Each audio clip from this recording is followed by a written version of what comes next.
قاتلوهم يعذبهم الله بأيديكم ويخزهم وينصركم. السلام علیکم ناظرین، میں ہوں نعت مڑائج، پروگرام قرآن سے روحانی علاج میں آج ہم قاری صاحب سے پوچھیں گے کہ اگر خواب کے اندر اپنے آپ کو بے بس محسوس کرنا کہ کوئی کام ہے جو آپ کر سکتے ہیں لیکن کر نہیں پا رہے، تو اس کی کیا تعبیر ہو سکتی ہے؟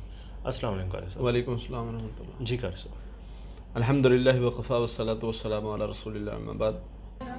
Thanks for watching.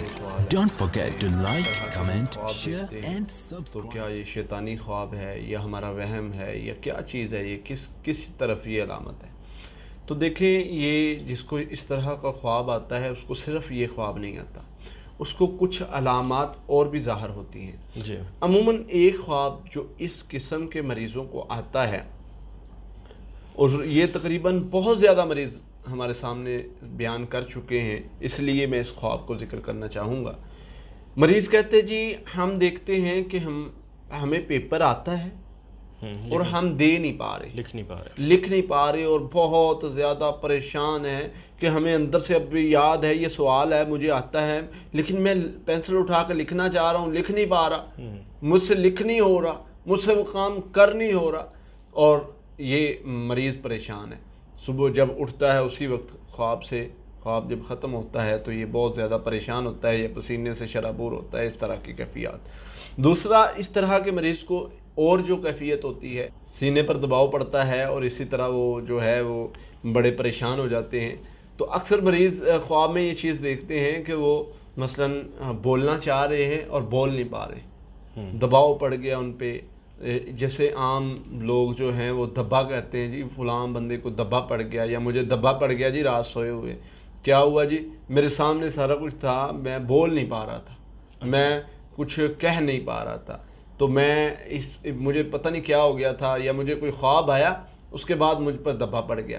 مجھے کوئی چیزیں بھی نظر آئیں لیکن میں بول نہیں پا رہا تھا، میں ساتھ میرے گھر والے لیٹے ہیں، میں ان کو بلا نہیں پا رہا.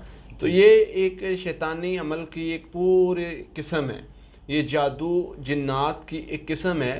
خواب کے اندر اپنے آپ کو بے بس دیکھنا، کوئی کام کر سکتا ہوں کر نہیں پا رہا، یہ جناتی عمل ہوتا ہے. اس سے مریض کی کیفیات یہ بنتی ہیں جب اس پر جنات حاوی ہوتے ہیں، عموماً مریضوں پر سوئے ہوئے حملہ کرتے ہیں.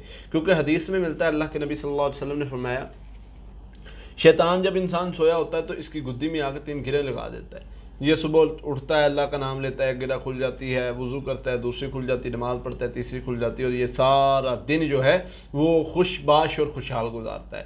دوسرا مسئلہ یہ ہے، دوسری قسم جو معاملات ہیں، جو بندہ نہیں پڑھتا نماز اور اس پر وہ گرہ لگی رہتی ہے. پتہ یہ چلا کہ رات کو شیطان حملہ کرتا ہے، رات کو ہم پر جادو بھی شیطان کرتا ہے، حملہ بھی کرتا ہے اور ہمارے اوپر اثر بھی چھوڑ دیتا ہے. کوئی بندہ خواب میں یہ چیز دیکھے نا کہ پیپر نہیں دیا جا رہا، لکھا نہیں جا رہا، تو اس پر رکاوٹ کا جادو ہوتا ہے، کامیابی سے روکنے کا جادو ہوتا ہے. تو اس کے لیے جو ہے میں کچھ پڑھائی بتاتا ہوں، وہ اسے کرنی چاہیے. سب سے پہلے تو اس مریض پر جناتی اثر بھی ہوتا ہے، جادو کا اثر بھی ہو سکتا ہے، یہ دونوں چیزیں ہو سکتی ہیں. دونوں طرح کے مریضوں کو اس طرح کی کیفیت ظاہر ہوتی ہے کہ وہ پھنسے ہوئے ہیں، یا وہ جو ہے وہ پیپر نہیں دے رہے، یا پھر پیپر نہیں لکھ پا رہے، یا ان پر دباؤ پڑ گیا. یا بندہ خواب میں اکثر عموماً دیکھتا ہے کہ وہ یعنی کہ خواب اس نے دیکھا، اس نے چوروں کو دیکھ لیا جی، اب وہ بولنا چاہ رہا ہے، کچھ کرنا چاہ رہا ہے، لڑنا چاہ رہا ہے، لیکن وہ ایسے محسوس کر رہا ہے جیسے وہ باندھا ہوا ہے، جیسے وہ بڑی کوشش کاوش کے بعد بھی وہ بول نہیں پا رہا. تو یہ جو کیفیات ہیں، اس کا مطلب اس بندے پر روحانی مسئلہ ہے، اس کو کوئی نہ کوئی مسئلہ ہے. اب آتے ہیں اس کے علاج کی طرف. مطلب جادو کا ہی مسئلہ ہوگا نا؟ جادو اور جنات یہ دونوں طرح کے، صرف جنات بھی ہو سکتے ہیں جو جادو کرتے ہیں، اور جادو کا مسئلہ بھی ہو سکتا ہے. یہ دونوں طرح کے مریضوں کو ہوتا ہے، لیکن یہ اس کو یعنی کہ رکاوٹ، کسی نہ کسی معاملے میں رکاوٹ کا جادو بھی ہو سکتا ہے. تو بہرحال ہم آتے ہیں اس کے علاج کی طرف. سب سے پہلے تو یہ بندہ باوضو ہو کے سونا شروع کرے، لازماً یہ 3 ہفتے یا 2 ہفتے باوضو ہو کے سوئے. اللہ کے نبی صلی اللہ علیہ وسلم نے فرمایا، جو بندہ باوضو ہو کے سوتا ہے، اللہ تعالیٰ کی طرف سے فرشتے آتے ہیں اور اس کے لیے اس کی حفاظت بھی کرتے ہیں ساری رات، اور اس کو جو ہے وہ اس کی حفاظت بھی کرتے ہیں اور اس کو کوئی نقصان نہیں پہنچا سکتا، اس کے لیے دعا بھی کرتے ہیں۔ تو ایک تو فرشتوں کی دعا مل گئی، دوسرا حفاظت مل گئی۔ تیسرا اس کے ساتھ کرنا کیا ہے، آیت الکرسی پڑھنی ہے رات کو سونے سے پہلے، پڑھ کے اپنے ہاتھوں پہ پھونک کے بدن پہ پھیرنی ہے۔ سورۃ البقرہ کی آخری 2 آیات پڑھ کے بدن پہ پھیرنی ہے۔ سورۃ الفلق، سورۃ الناس پڑھ کے بدن پہ پھیرنی۔ یہ تو سونے کے اذکار ہیں، یہ لازمی کرنے ہیں، ٹھیک ہے۔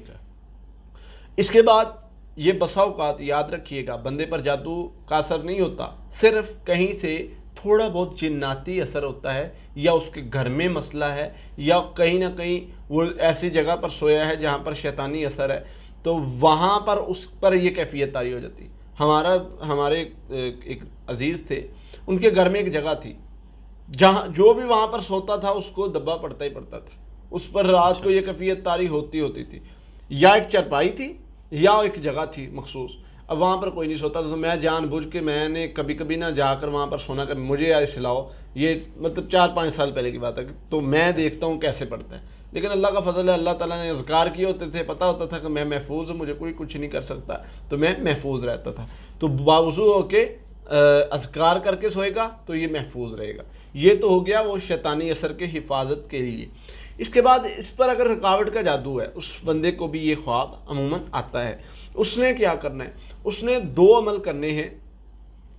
ایک درود ابراہیمی 100 مرتبہ صبح فجر کے بعد، 100 مرتبہ رات مغرب یا عشاء کے بعد پڑھنا شروع کر دینا، یہ ایک عمل شروع کر دینا ہے، کیونکہ اللہ کے نبی صلی اللہ علیہ وسلم نے فرمایا جو بندہ درود پڑھتا ہے اللہ اس کی مشکلات، پریشانیاں، تکلیفیں دور کر دیتے ہیں اور اس کی ہر دعا کو قبول کیا جاتا ہے۔ پھر اس کے ساتھ ساتھ اس نے کیا کرنا ہے، آخری 2 کل 7 مرتبہ صبح 7 مرتبہ شام، یہ پانی پر دم کر کے پی لیا کرنے ہیں یا اپنے ہاتھوں پر دم کر کے پھونک لیا کرنے ہیں۔ بہت ہی آسان عمل ہے، انشاءاللہ اللہ کے فضل سے یہ کرنے سے اس کے معاملات بہتر ہو جائیں گے، جادو جنات جو بھی اثر ہوگا اللہ کی رحمت سے ختم ہو جائے گا۔ جی بہت شکریہ قاری صاحب۔ جی ناظرین، اگلے پروگرام میں اگلے سوال کے ساتھ آپ کے سامنے پھر حاضر ہوں گے، تب تک کے لیے اللہ حافظ۔ قاتلوهم يعذبهم الله بأيديكم ويخزهم